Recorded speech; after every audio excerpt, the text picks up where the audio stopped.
maintenance dosing of the GI Janel One powder. Now, what's important is to do some kind of maintenance dose once you've finished your 8-week protocol of the 30 grams daily of the GI Janel One powder.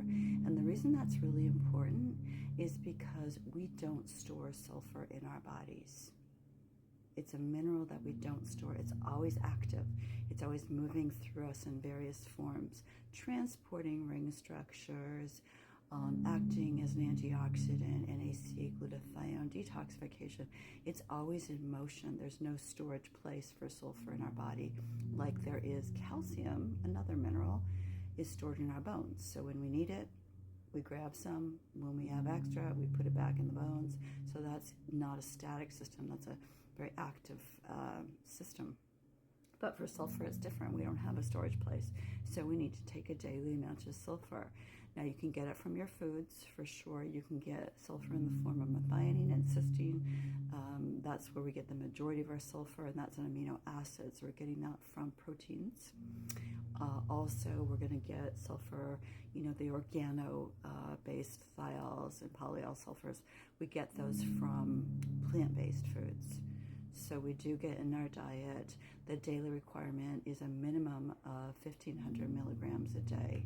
So personally, I like to supplement it because it's going to help my skin, it's going to help my hair, it's going to hold the collagen together, it's going to keep my motility intact so that I don't run into problems again with lack of motility causing any kind of overgrowth in my system, in my digestive system.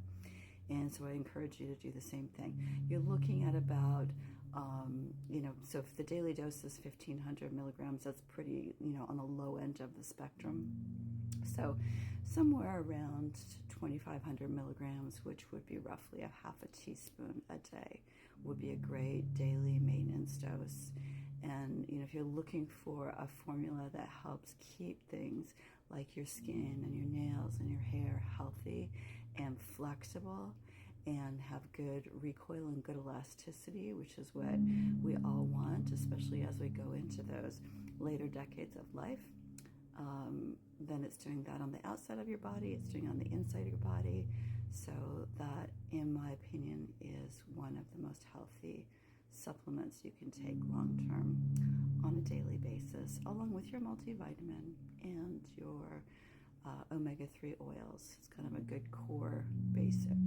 If you live in the Pacific Northwest, then you're going to want to add vitamin D to that list. If you live somewhere sunny, then chances are you'll need less supplementation with vitamin D, but that's easy to check in a blood test with your doctor. I want you to be well.